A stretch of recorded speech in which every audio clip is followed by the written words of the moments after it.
Welcome to the Good Morning Education Show. My name is Rotimi Eitai, and it's such a lovely time to be here today with you.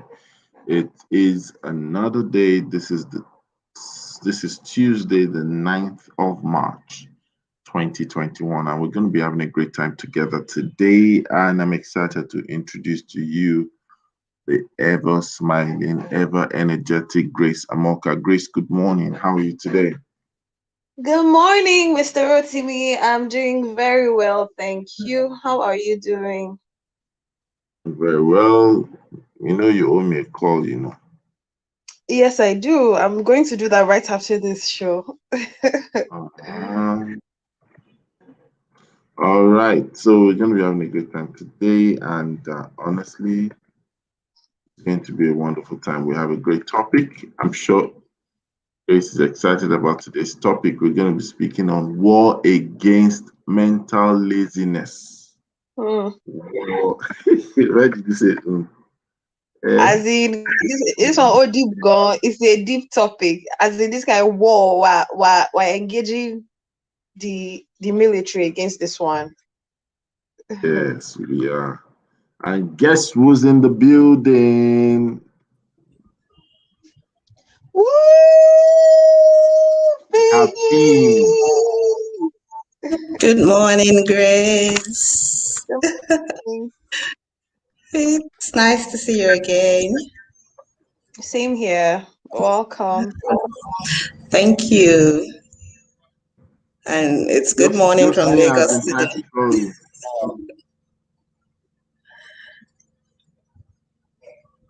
Grace. Sir? Josephine has been trying to reach you. Oh, I'm so sorry. I owe a lot of people calls after this show. I will reach. I will call you just please.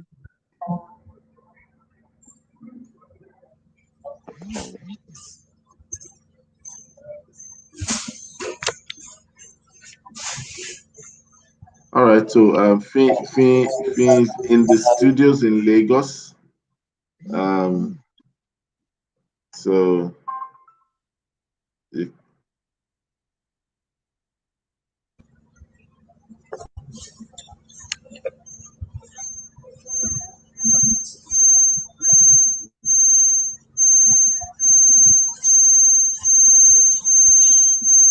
let's see how we can solve the. Let's see how we can solve the. I think we have an interference. Just a second. We will be right back. Don't go anywhere. This is the Good Morning Education Show, and we will be right back.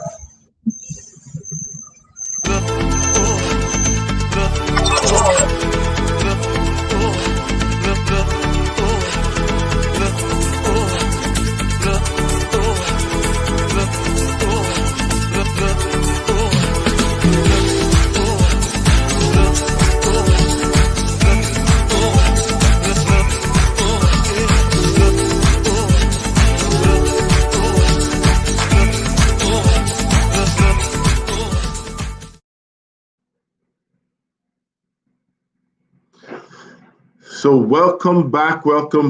This is the Good Morning Education Show. My name is Rotimi Eitai. We're streaming from Lagos, Nigeria to West Africa and to the entire world. And I have with me Grace Amoka, the only Grace Amoka that I know. Grace, welcome back. So we're going to be going straight to the news. We have some news items that we need to talk about. And I believe that it's going to be a great one today. So let's start. So we have Benga Daniel supports Broadcasting College in Ogun, according to the Punch newspaper. What's your thought about that?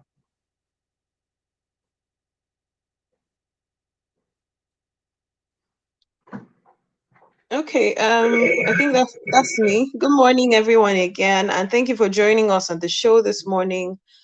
So I think it's a good, based on what I'm seeing. No, it sounds like a good development because his reason is for to encourage professionalism and curb mediocrity in the broadcasting industry. Sha, that's what he said.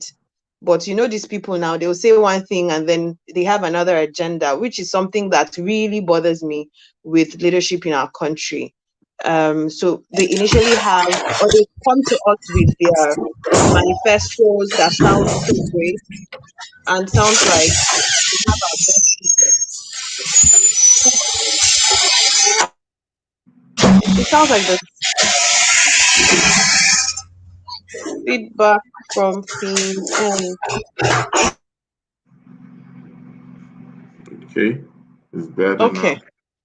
Okay, yes it is. Yeah. So they say one thing that appears to be for the good of the populace, but then years down the line you see it's another thing. Or years down the line, the quality of what they started drops and it's just another monument for them. So if it really lives up to what he says it's for, then I think it's a good development in the right direction. If not, so we're back to we're back to square one. That's your thought. That's the Kaduna variant. Yeah. uh, and then we have Aliu Ghana, others back reps on bill on federal varsity. Okay, federal medical varsity. That's almost like having a medical university.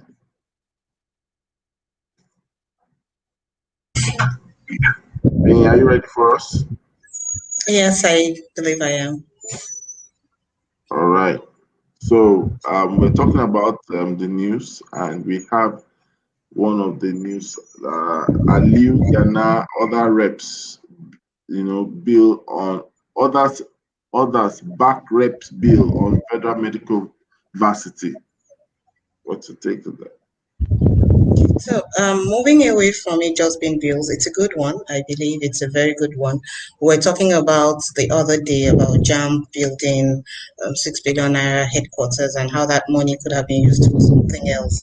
Now, stuff like this is what that money could have gone into. Having federal medical universities that are specialists. The same thing with what Open States is doing about or planning about the broadcasting university. So yes, this is a good one. This is a good step, but I hope it will not just be a bill that will take cycles and cycles and cycles of government to pass and to eventually implement. Okay. Grace, do you have anything to say about that?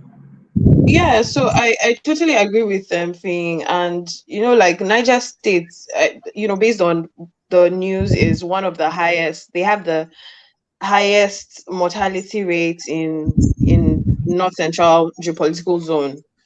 So I think that this will go a very long way in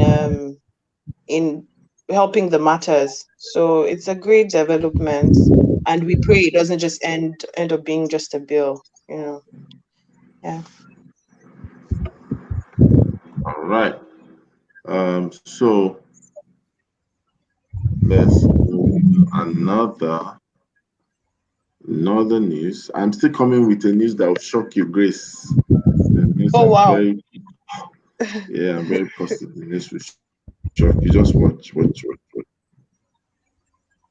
So it says another governor flirts with a corrupted idiom. That's something that was captured in the news. Any statement to that?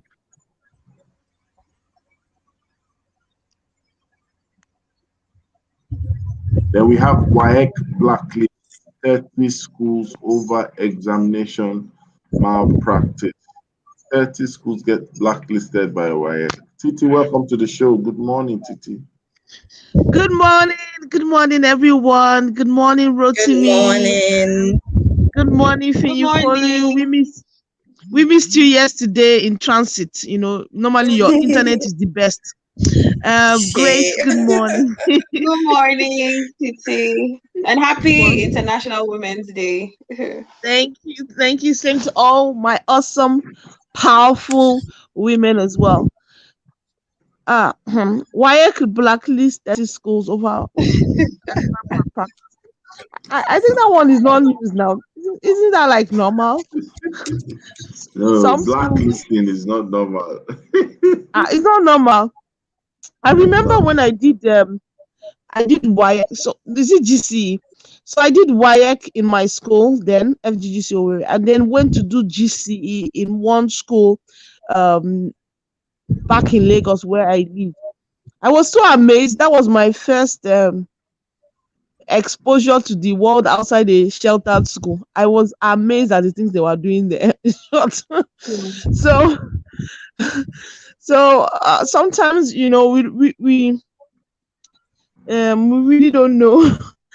But just looking at the details of the news, I think it's just what for me what's important is that relevant investigation was done um before the decision was made, so that the innocent, so to speak, don't suffer um with them. All right, thank you. Tensions as Kwara state government shuts 10 schools again over the hijab controversy. Any update on that, guys? Do you want to say something, Grace?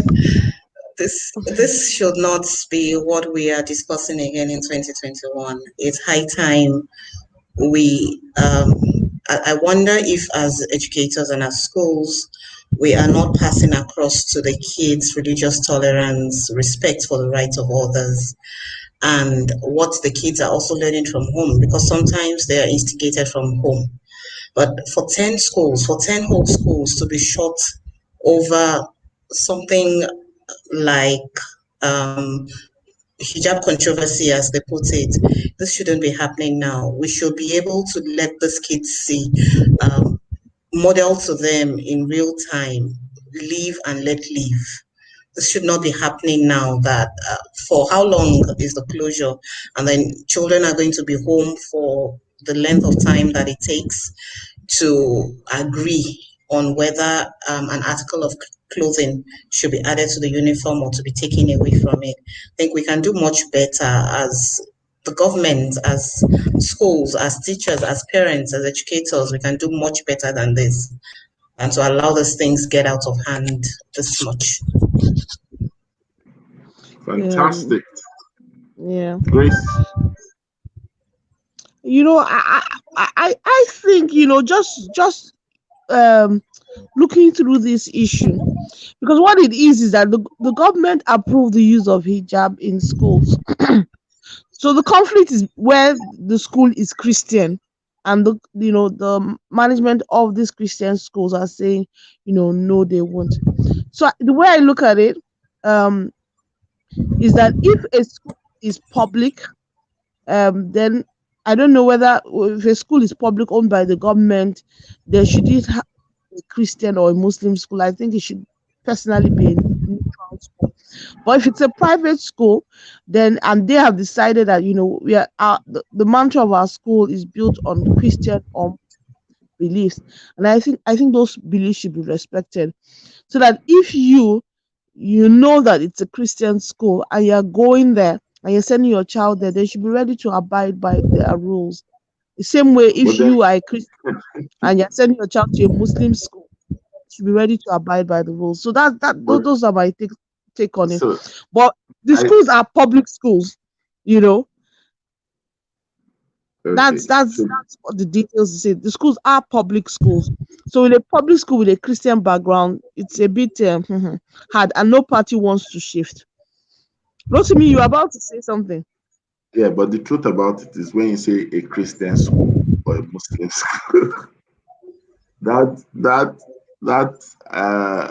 takes it into a different level, because if you really want to do faith-based school, like a mission school or a charter school, a Christian school is not based on your religion; it's based on your charter, and which there could be ground that they might not be able to stand. Most private schools that have Christian owners, that's proprietors and proprietresses, they can influence or reflect their faith in their school, but they cannot call that school a Christian school. That's the truth about it. Structural truth about it, right? If you're going to do a faith-based school, then you're almost like going to have it as a mission school, which you have to go all out. It's not embellished because of when you choose to believe. It's the totality of the brand in itself. And so a lot of even there are many schools that call themselves Christian school. They're not even practicing Christian school. That's the structure of a faith-based school. You understand? So Yeah, I the do. government can, on technical grounds, knock off those who are saying that we're a Christian school, we can't allow you job, even if it's a private school. Mm. Yes, there's the modus operandi. Yes, there's the code of conduct. But the truth is, if we get into structural things, the setup, you didn't register. You registered as a mainstream school. You didn't register on the grounds that you're faith-based. Because if you register on ground that you're faith-based, there are certain criteria you must have and you must meet up and you must practice. Mm. I mean, Rotimi, I agree with you. I think for me, I was reading an article once on Ghana, and and one of the things that Ghana was saying is that they don't have as much Christian Muslim conflict the way we do in Nigeria. And one of the main reasons for that is that they start teaching that kind of what I call religious tolerance at an early age. And I think Age. that's where we need to do. So you're a Christian, I'm a Muslim. I might not agree, but I respect your belief and respect the need for you to practice your belief. We need to I think we need to do a lot more of that. Same thing with the tribes. So yeah, Hausa, your Igbo, yeah, whatever it is, we are still in this country. I respect you. And I expect that those respect in return. I think that's really a lot of what we need to preach. As long as there's no you're not inflicting on people's basic human rights. I think we need to preach a lot more of that, that religious tolerance from an early age. And that was one of the advantages of Unity School back then, really, is that it promoted, by the time it's like playing football. By the time you play football with somebody, it starts to break down a bit of those your biases. When you do sport with people, when you school and grow up with people, it starts to break down some of those your biases, and we need more of that in this country. Because we seem to be sitting on a hot keg, both of religious and tribal biases. Thank you so much. KK, good morning. How are you today? And I'm excellent. Hi, good to see Uh, everyone. Has KK, been amazing. I want to miss your dance trainer.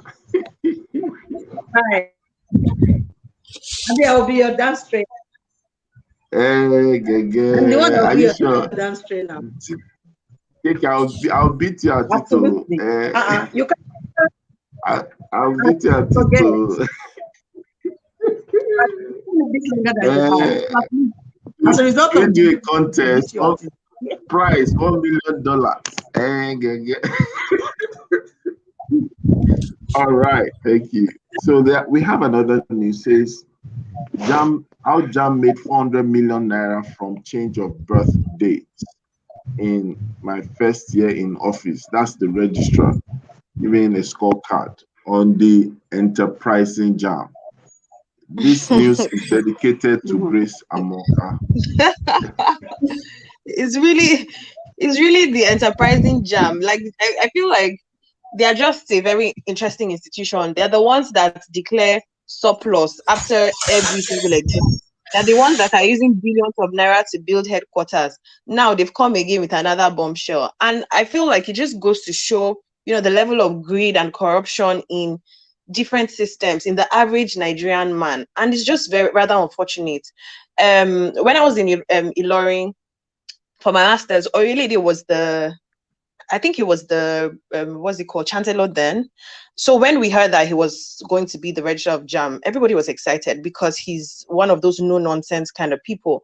So I'm excited that he's coming up with this to address the ridiculousness of it. How can you make so much money just because? And the reason people are changing their Jam their birth dates on JAM is so that they can go for NYSC, which is another thing I think we need to address, because the Nigerian system almost frustrates people so much.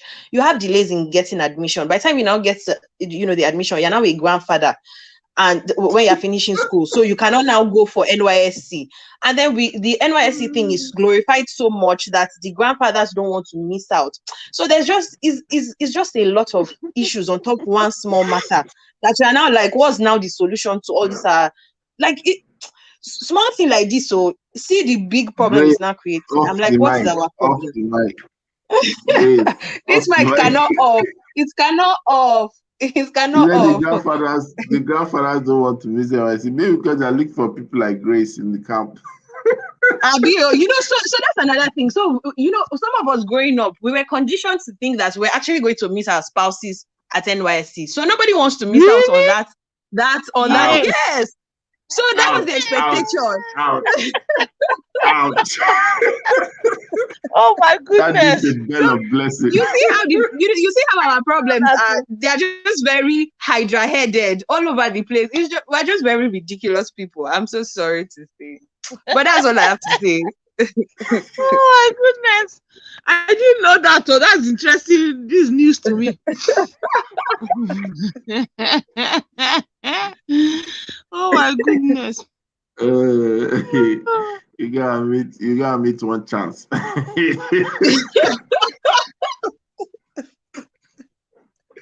Okay, so let's have one more, then we'll go to the business of the day. 15-year-old Nigerian students win big and defeat UK, US, Chinese popular global map competition. Anybody? What I want to say to that is kudos. We need to celebrate more of positive news like this. We need to celebrate more of positivity like this.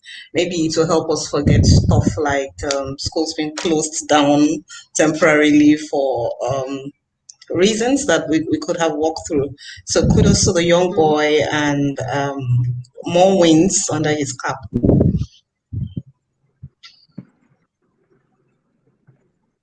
Fantastic. Okay, so we have that as well. So let's just go straight to the meat of the matter. Today we will be speaking and tackling the subject matter: war against mental laziness. War against mental laziness. I know that there's so much we've been talking about since the year started, and we wanted to make sure it's a deliberate year for educators, education professionals across the world, especially within Africa and Nigeria. But the topic of today is going to address a critical element that, regardless of whatever you might have heard, and no matter how much you are trained and empowered, you need to confront this topic of today with sincerity of mind and purpose. And sometimes we realize that people are not just lacking information, but they're lacking the mental will. They're lacking the willpower to put to use what they already know.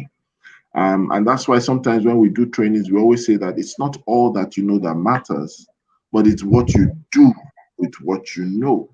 So today we're going to be speaking on war against mental laziness, and I'm going to start with Titi, and I'll ask Titi to just get us into more or less like an overview and introduction. What exactly do you consider mental laziness?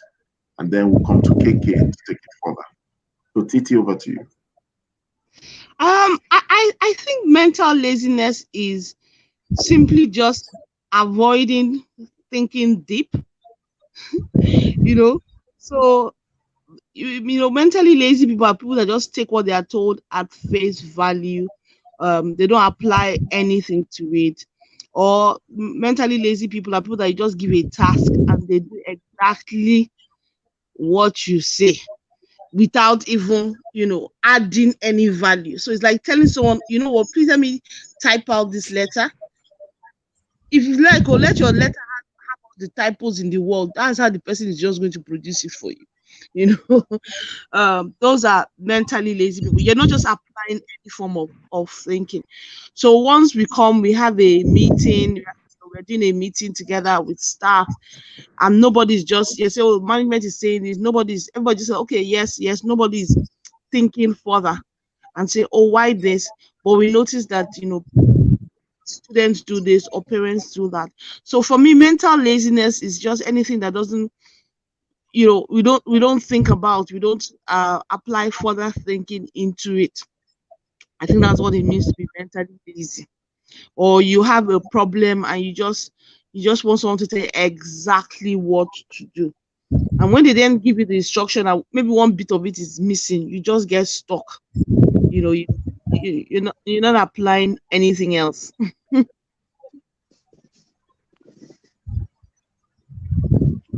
Thank you so much. This state, when we say mental laziness, why do people get into the state? KK, why are people mentally lazy?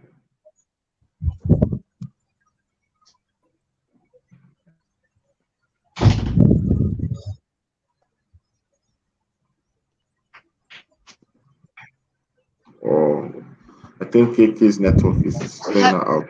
Okay, so let's ask Finn, what causes mental laziness?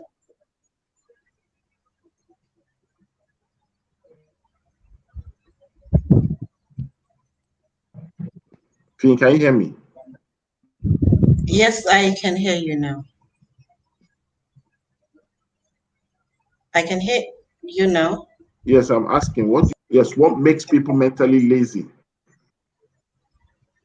Okay, people are mentally lazy when they don't take initiative, they basic lack of creativity. Taking the extra step to just look at A as different from what A has always been.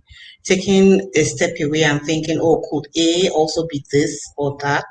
But stepping away completely from that creative space of going deep into the mental resources and capabilities they have to consider things and look at things in a different way. That's, for me, is what causes mental laziness. People just believing, oh, I need to be served. The food is ready and I need to be served. So it's like I'm asking for maybe some cake, and I'm provided with the materials for the cake. And then I say, oh, never mind, I don't want the cake anymore, because I can't just sit down to think of how do I put these materials together to make the cake I want. That for me is why people are mentally lazy. Okay, I want to add to that, Rotimi. I think sometimes people are mentally lazy due to lack of motivation. So if you're meant, should I say, if you're exhausted, you've been suggesting and suggesting, and your suggestions are not implemented, you become mentally lazy because you're like, whether I think about it or I don't think about it, they're still not going to use my suggestions. So those lack of motivations can actually make you mentally lazy. Also, if you work with someone who is still going to completely change everything that you do and you suggested, it can also make you mentally lazy, because in the end the person is going to do all the work anyway, so why bother, why think? So those are some of the things that also can affect people's should I say mental energy. So you can be in a place where, in an environment where your boss just always takes control. No matter what you bring, is the boss way that is implemented exactly the way the boss makes it. It actually starts affecting your ability to think and to think deeply.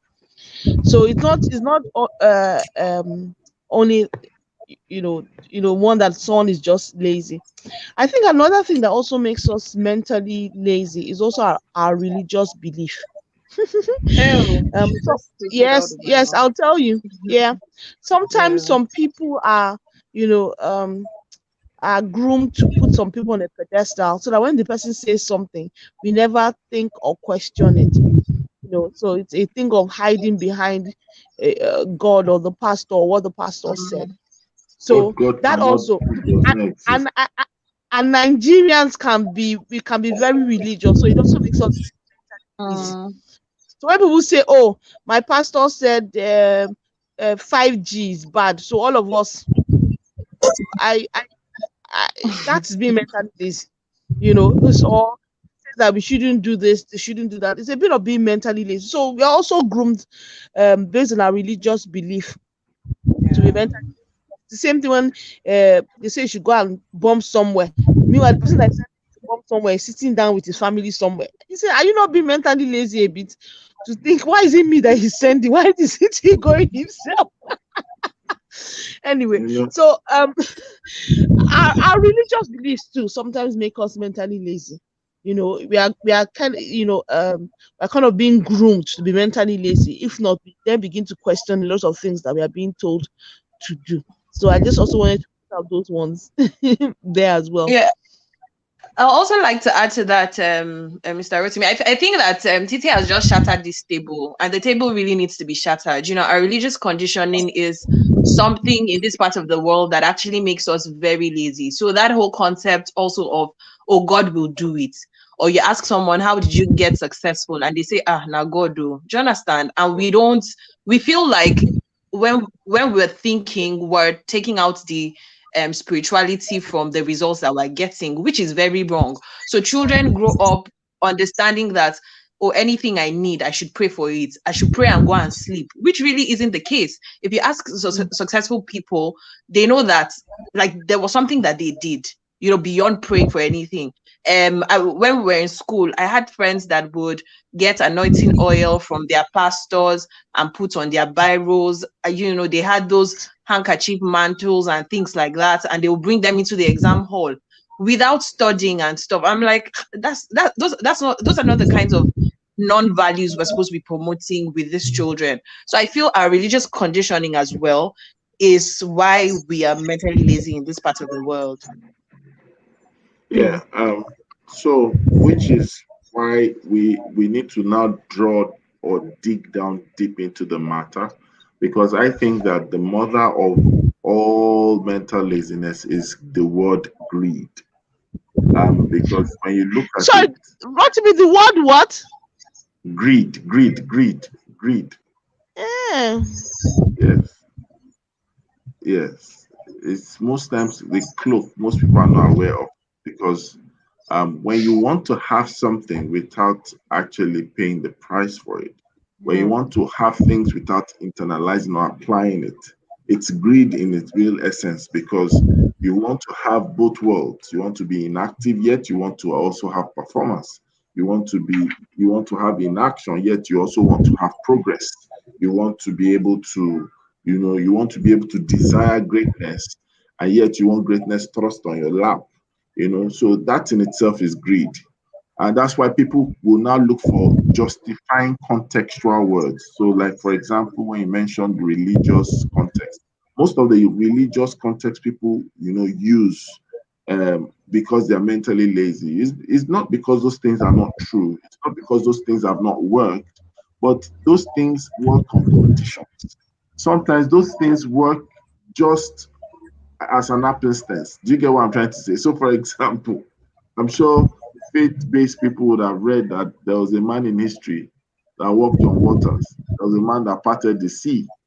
Now, you cannot go to Third Milan Bridge and decide not to use the bridge and decide to say your own reference point is to walk on water. It's that's happened as one-off in history. I don't think that will happen as a practical thing every day.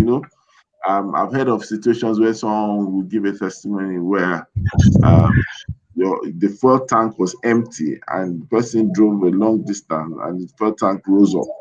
And so you can speak to things. You speak to your empty fuel tank. You get discouraged along the way, because people sometimes forget that these things are contextual reality to people. So I recently found out that there's something that has been trending where people say what God cannot do does not exist. So I can sit in my house and something will happen to me because what God cannot do does not exist. Now, the truth about it is that really true that what God cannot do does not exist? There are a lot of things that God cannot do, and those things exist. God will not lie. That is something he cannot do. So if you say what God cannot do, will God lie on your behalf? No. Do you get? God will not kill unjustly. Is so there are many times when we say things, we need to understand their contextual basis to these things. But the mother of all mental laziness is greed. And once we take out greed from every equation, it positions us better, to be able to now surrender ourselves, to apply ourselves, to go and become a bit more productive, right? So, which Yeah. also brings us to a question. We, Sorry, Ross, before you go to the next question, I just wanted to add that another thing that also helps our mental laziness is also our cultural upbringing. It's similar to our religious beliefs, but it's also another one. Okay, just go ahead with your next question. oh God, I have a feeling that you're going to attack the men this time around. Ah, why do you have that feeling? I have that feeling. I know. Just continue. Oh my God. All right. So, of course, there's the conception or perception that when you get married or when you're in the house, it's the woman that cooks. That one is not mental laziness. That's laziness. That's laziness. That's not mental laziness. That's con laziness. That person did some digital rewiring. But then, really, going forward, right? We see many people do things in society outside our own community, and you wonder how did these people think of this invention? Think about the iPad, think about the tablets, think about the laptops, think about the light bulb. Some of the stories of the inventions, even in the early 1900s and so, all these inventions that we read about and celebrate today, the light bulb, the incandescent bulb, all those things. I know that it can't or it couldn't have happened if the people were a bit lazy mentally. It couldn't have happened. And which takes us to the question: what is it costing us when we choose to be mentally lazy? Is there a cost to us? And if there is, or if there are, could you kind of show people so that people will understand that it's not just just a nice topic. Mental laziness, does it cost us? If yes, what is? I'm going to start with Grace. I'm coming to Finn. I'm going back to Titi. So, Grace, is there a cost? Does it cost anyone anything? Oh yeah, so it definitely costs us everything, I would say, because a society where we have people that really don't know how to think, and that's another thing, we're not taught to think. So when we have ideas, that's where they just die. So in anyone's lifetime, you've had a $1 billion idea, but then because we don't know what next to do with it, to sit with that idea and brood over it, like we just toss it away. So there are challenges in every sector and system in our country, and because we're not we're not such deep thinkers, we've not been able to come up with the kinds of solutions that would have made our country better. That's why our leaders are doing what they are doing, because they don't know to do better. That's the truth about it. They're mentally lazy to say, how do I get into this office and make the desired change? At the point where they made their promises, they probably even had like good intentions, but then they get into office and it's like, how am I going to start? Like, how am I going to go about achieving these things? And then that's where they just shut down. So I feel like it's costing us all that we have the potential to be, but potential is as good as potential. It doesn't translate into anything. So we're where we are because we're, to an extent, we're mentally lazy and greedy, like Mr. Rotimi said.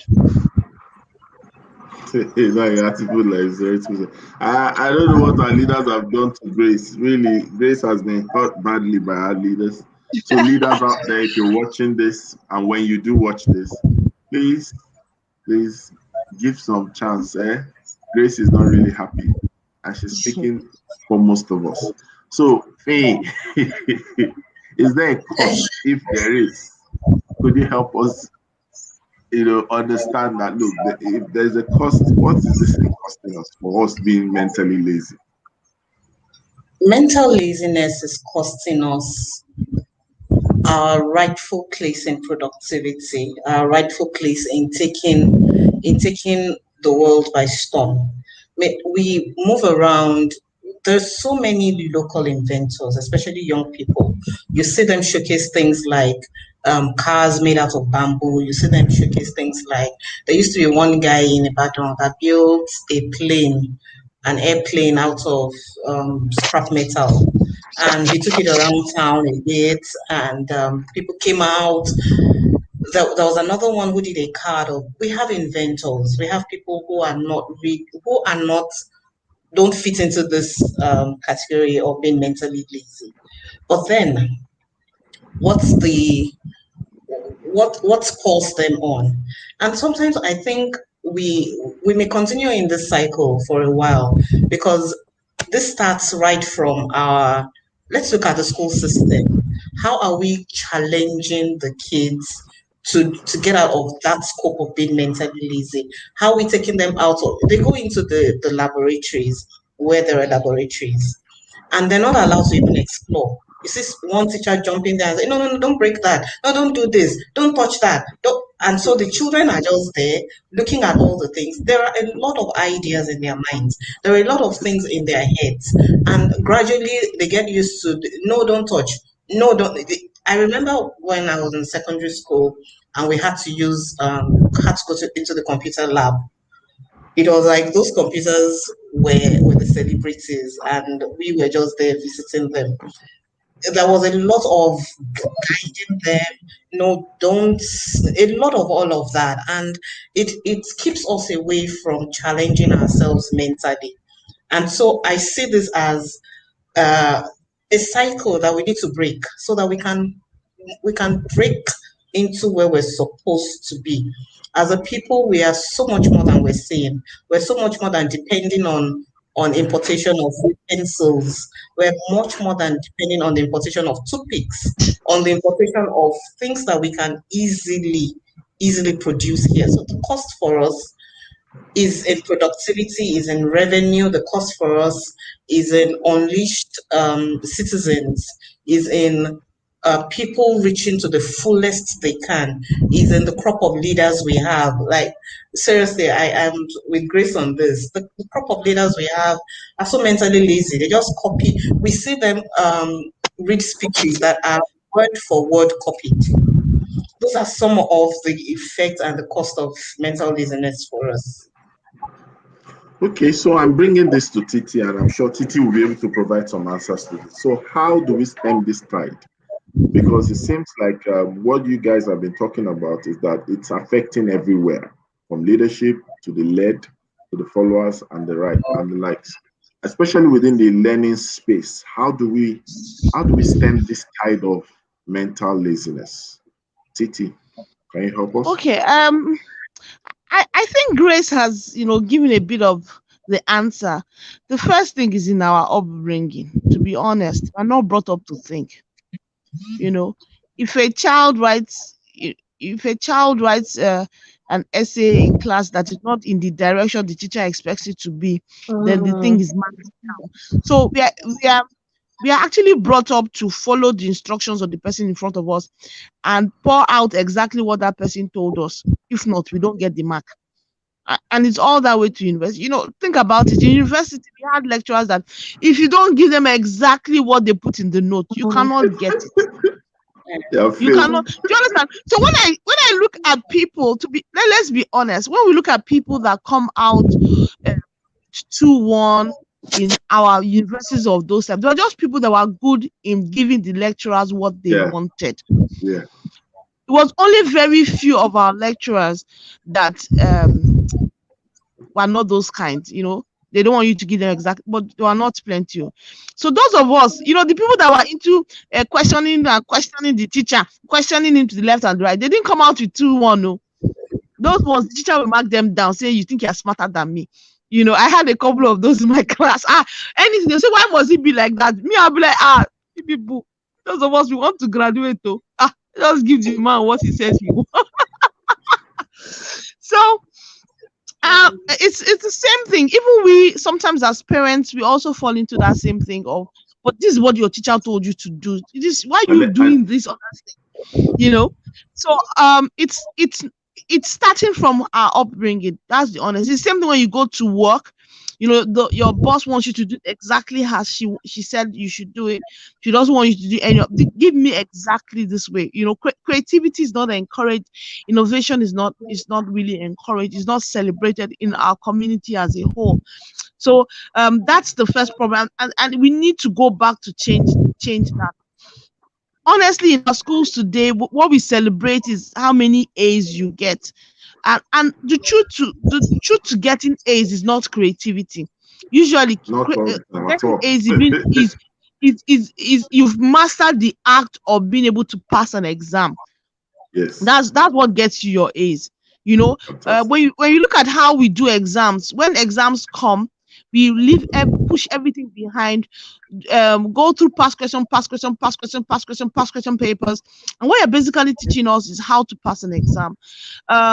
It's not encouraged, so that's a problem. I think that's our first problem in our schools, in our communities. We need more of thinking camps.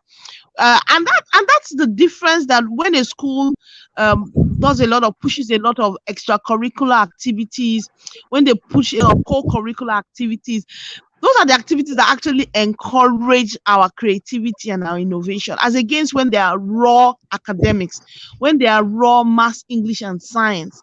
But when they're into STEM, when they encourage art, when they encourage robotics, when they encourage coding, every other thing that is really about, there's no definite answer.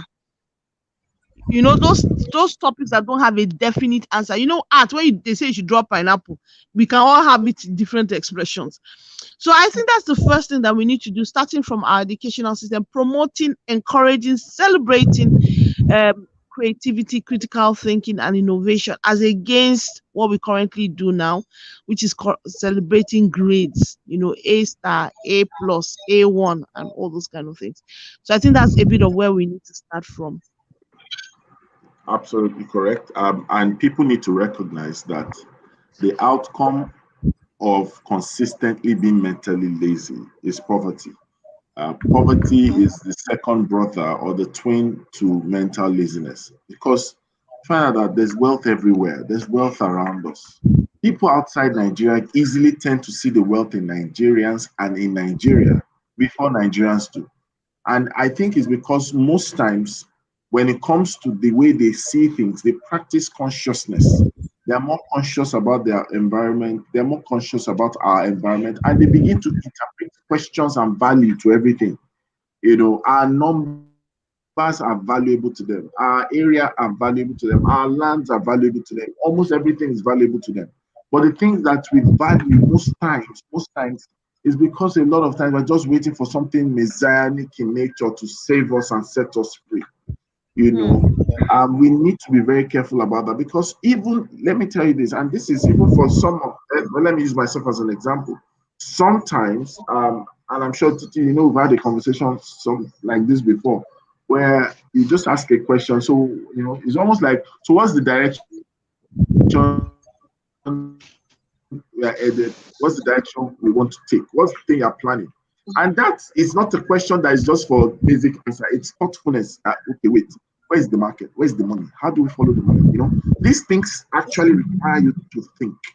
Even when people are giving Hmm. ideas, you find out that the ideas fall flat from their hands because they've not raised the consciousness and the agility of the mind. And a lot of people need to understand the way to snap out of mental laziness is to begin to ask questions. People will Mhm. rather, I think there's a statistics or a quote that says people will rather die than think. I don't even know how true that is, but thinking is work for me. So I tell people around me, I say that if you really want to work the energy and the muscles of your mind, you need to ask at least 35 questions every day. 35 questions every day. questions every day. And how are you is not the question I'm talking about. Have you eaten is not the question I'm talking about. I'm talking about questions that will help you draw out answers from things.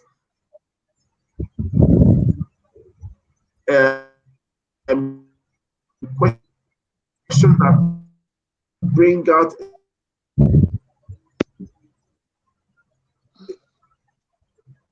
information for you. You know, once you practice it, in fact, maybe as you end the show today, write it on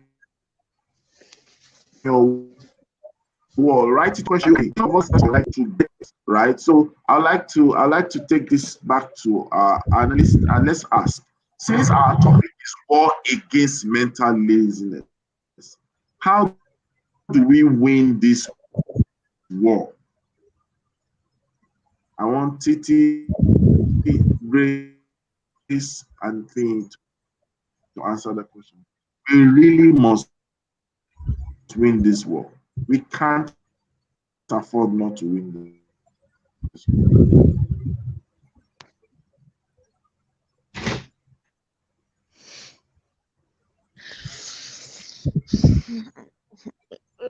Rotimi, this your question self is about to make me mentally lazy. But let me attempt. Oh my goodness. Oh, I think you started it. The reason why.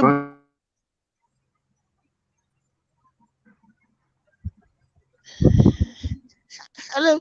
Okay. I think you started by saying how Yes. how we can change. It's a lot of asking questions. As a nation, we are not into asking questions. That's why we ask the government a lot of questions. But we need to ask questions. I think it's also a thing of we need to encourage. Sometimes you say, "Oh, the children they ask too many questions," and they don't want you to finish your lesson notes. Meanwhile, you have to finish this lesson plan. If not, the school will mark it down.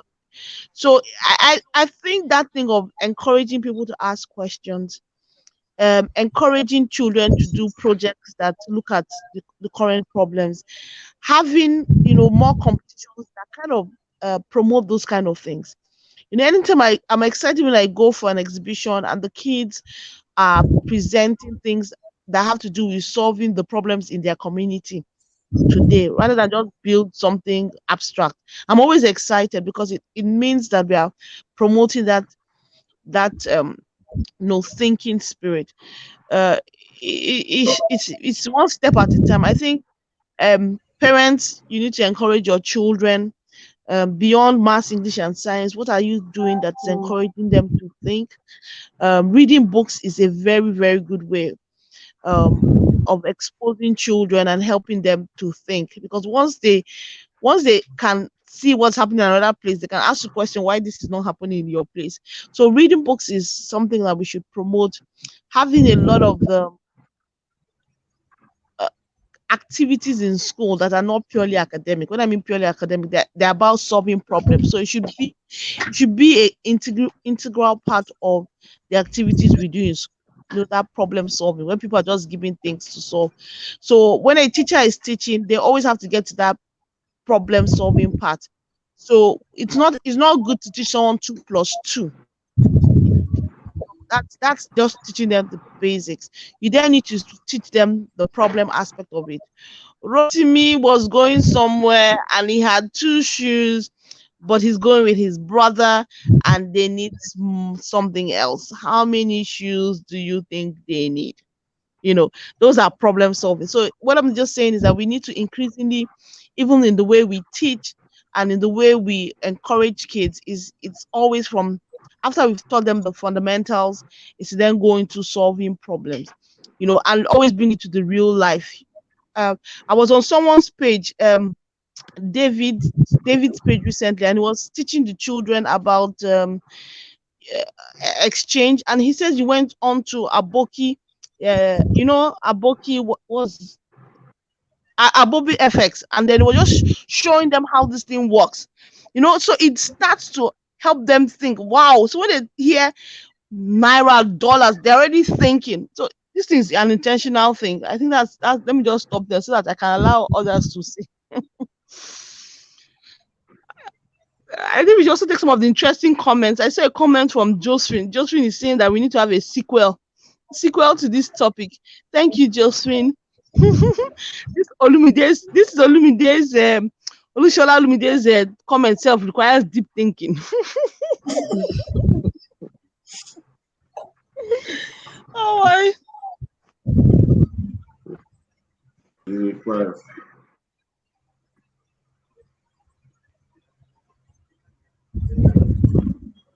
So we're definitely going to we'll have a sequel to this topic, definitely. Shall I say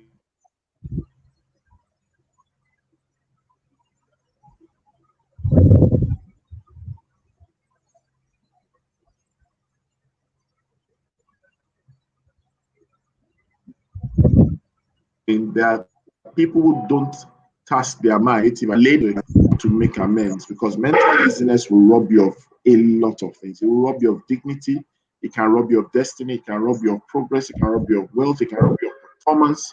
It can rob you of a lot of things. You grow old faster when you are mentally lazy, because what you do not use, you lose. So if you don't use your mental capacity and strength, you begin to lose your mental capacity and strength. And I believe that all that we've said today, from Fee to Grace to Titi to KK, a little bit, KK came in a little bit, all these things will help us propel ourselves and challenge ourselves, towards ensuring that the mental aspect of things do not seep into the mode of laziness. If you think and think deep, you will reap and reap deep. That's just the truth about it. So, ladies, we've come to the end of the show. What's your parting shot as we end the show today? Your parting shots very quickly. Starting with me, to Grace, and then to Titi. Okay, as we round off today, I would say that for everyone going into today, put it on the front burner to expand your worldview. Learn something new today. When you pick up something new, it challenges your way of thinking. It challenges the norm of how you think. It challenges you to see things differently. Change your worldview. Have a growth mindset. Everything should not be open and closed, black or white. There are different colors out there. So that's what I'll say to us this morning. See the colors in nature, see the beauty in life.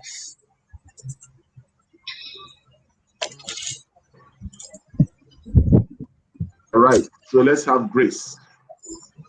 Okay, for me, I'll just say that just to encourage all of us, because when I think about the cost, like what this is costing us, it breaks my heart. But then to know that we've been conditioned a certain way, we can be unconditioned and like recondition ourselves basically. So it's something that can be learned. We can learn to get off being mentally lazy. So I would say it's a skill that everybody can learn, and we need to start to take those steps. Like Finny has said, ask a question: oh, why is this thing like this? How can it be better? How can it be improved upon? And encourage the people around us, especially the children around us, to ask their questions. They can be a lot, but then those are the kinds of children that we want to raise. So I'll just encourage us by saying this can be learned, and that would be my parting word. I think my parting word is go and put yourself in a thinking environment. We are constrained by environment, but in the right environment as well, we can actually change. So if you are out there, you're listening, you're an educator, you're a parent, you're a child, you need to get yourself into a thinking environment. So if you're in a school where they don't encourage any thinking, you're doing yourself a disservice. Go and find out of a school where the environment and the management encourages their teachers to think. You will grow, you will blossom there. Same thing for parents. If your children, you're currently sending them to a school that is not encouraging thinking, you have two options. Either you look for extracurricular activities that would augment what they're currently getting, or same thing, you go and uproot them and put them in a thinking environment. We must consciously look for opportunities that challenge us, that force us to think. It's the same thing if you go to you're in a community, you're in a church that does not encourage thinking. You might also need to consider changing your environment. So I think that's my own partition. But Go your and party find shop yourself. was not meant to make people part. Go and plant yourself in a thinking environment. That's my parting shot. Go and plant yourself. Go plant your child. Go plant yourself in a thinking environment. You will see how accelerated your growth will be. It's amazing. You will see how And if you accelerated. don't have a friend that causes you to think like Titi Adeosi, or like Grace that loves Can't get stacking of new friends. tables against leadership, or like Faye who subtly will just throw that jab, with a soft, sonorous voice, or the Good Morning Education Show, or Mr. A-Tie as we call him, then you need to know that you need to pot. So it's potting time, guys. That's my potting shot. It's potting time. Whatever you need to pot, please pot and pot Yeah. well, right? All right, ladies and gentlemen, we have come to the end of the show today. Please watch the replay, like our video, subscribe to our channel, share, tell other people about the Good Morning Education Show. We'll be back tomorrow. Tomorrow is Wednesday. We'll be talking something more important about what we've talked about today, but it's going to be a sequel. It's going to be a great time. So, ladies, take it off as we end the show. Thank you all for joining. Those who've commented, thank you. Those who came in late, thank you. And of course, we'll see you tomorrow, same time. The Good Morning Education Show has a statement that you've been waiting for. Fee and Grace, could you give us that statement? Thank you. It's always A a great great morning morning on the on the Good Good Morning Morning Education Education Show. Show. It's always a great morning on the Good Morning Education Show. Have a great day. Bye.